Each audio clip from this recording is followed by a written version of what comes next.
A seguir, Jornal das 6. Boa noite, fique conosco. Começa agora mais uma edição do Jornal das 6.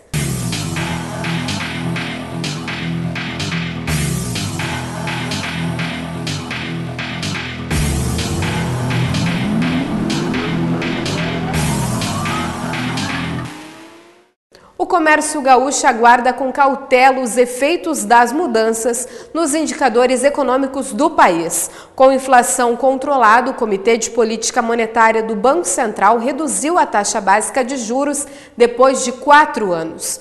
Mas como essa decisão impacta os consumidores e as empresas no momento de uma lenta recuperação? Você tem feito muitas compras ultimamente? Não, com certeza não. Estou segurando. Olha, tá complicado. As finanças estão horríveis. Esse comportamento cauteloso dos consumidores nas ruas é reflexo da crise econômica e das altas taxas de juros, que encarecem o custo dos empréstimos e também das compras a prazo, por exemplo. Mas agora o Banco Central começou um movimento no sentido contrário. Está reduzindo gradualmente a taxa básica de juros da economia. O Banco Central, primeiramente, ele olhou para 3 fatores. O principal é, de fato, a redução da expectativa de inflação para os próximos 12 meses, que já está se aproximando de 5%, que é algo positivo, não acontecia há muitos anos. O segundo fator também é a desaceleração econômica que nós estamos vivendo, que é uma recessão relativamente forte. O Banco Central também leva isso em consideração na hora de reduzir os juros. E o terceiro fator é a melhora das contas públicas, por causa da melhora do controle dos gastos por parte do governo. A expectativa é de que a redução dos juros estimule o consumo e o investimento, ajudando na retomada da economia. Mas, num primeiro momento, o impacto do corte na taxa deve ser maior para as empresas.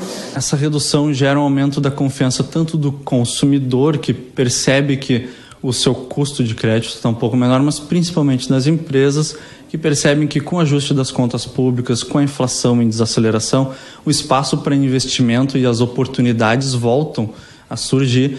Já para o consumidor, a queda na taxa Selic deve ser quase imperceptível, porque os juros e o crédito ainda estão muito caros. No comércio, a expectativa é de que as vendas continuem caindo neste fim de ano. E por que acontece isso?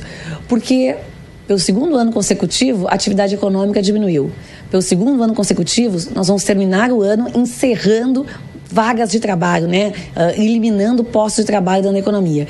E os preços, apesar de ter crescido menos, continuaram crescendo. Então, tudo isso é um cenário, junto com os juros elevados, que não é muito favorável às vendas do comércio. Se tiver compras, vai ser bem pouquinhos. Até o fim do ano, a previsão dos economistas é de que os juros caiam mais 0,5 ponto percentual, podendo chegar ao patamar de 11% em dezembro de 2017. Executivo monitora e auxilia famílias vítimas do temporal. Na companhia da coordenadora da Defesa Civil, Sandra Martins, e do secretário de Desenvolvimento Rural, Júlio Gabi, o grupo visitou propriedades do distrito de Chorão, nas linhas 9, 10 e 11 Norte. Na propriedade de Mauro e Mauri Porazzi, conforme relatos pelos moradores, o sinistro ocorreu por volta das 5 horas da manhã, causando estragos em 2 galpões, sendo um deles em construção. Em virtude do vento forte, uma das estruturas chegou a ficar completamente retorcida. Em outra propriedade, uma queda de árvore danificou a caixa d'água da residência de Zênio Lauro Reck. Além disso, outras árvores caídas obstruíram uma das estradas nas proximidades. Outra residência visitada foi a de Danley Marcelo Reck, onde o vendaval e a chuva destruíram mais de 90% da lavoura de aproximadamente 20 hectares de trigo, soja e aveia. Ainda na propriedade de Danley, um galpão onde era guardado o maquinário foi completamente carregado pelo vento, deixando apenas a base da estrutura.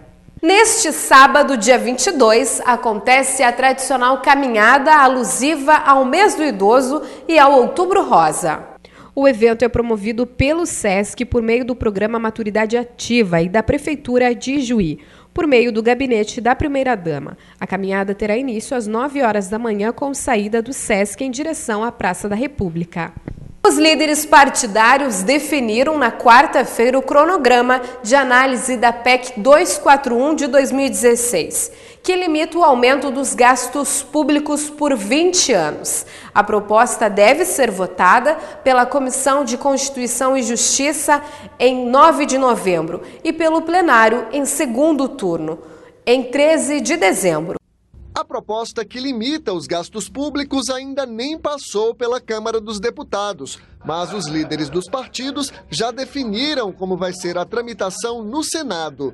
Antes de votar a matéria, os parlamentares devem participar de 2 audiências públicas. A primeira, na Comissão de Constituição e Justiça. A segunda, no plenário do Senado. Nós vamos ter 2 convidados. Um representando um ponto de vista e outro representando outro ponto de vista. Por que apenas 2 convidados? Para não minimizar o debate entre os senadores. Nós não temos a menor possibilidade de votar no texto em tramitação na Câmara Federal. E é por isso que estamos tendo um debate com igualdade de armas para que possamos esclarecer a opinião pública e, a partir daí, a opinião pública pressionará os senadores para que ele tenha uma posição de acordo com a sua vontade. A votação na CCJ está marcada para o dia 9 de novembro. De lá, a PEC 241 segue para o plenário do Senado, onde deve ser votada em primeiro turno no dia 29 de novembro. O segundo turno está marcado para 13 de dezembro. A importância desse acordo, que envolveu todos os partidos da situação e da oposição, é de que ela garante a votação da PEC 241 ainda nessa sessão legislativa e, por outro lado, garante a todos os partidos da situação e da oposição um amplo debate político em torno dessa matéria. A expectativa do governo é aprovar o texto do jeito que vier da Câmara. Que ele seja promulgado a emenda logo depois de votação em segundo turno. Mas isso vai se ver ao longo da tramitação. Mas a oposição vai tentar barrar o limite de gastos, mesmo que a PEC seja aprovada. Vamos fazer uma emenda para que a proposta de emenda constitucional, após aprovada pelo Congresso, seja submetido a um referendo público. Uma proposta de emenda constitucional que vai alterar tão drasticamente a vida do brasileiro nos próximos anos, não poderia ser uma decisão somente do Congresso Nacional.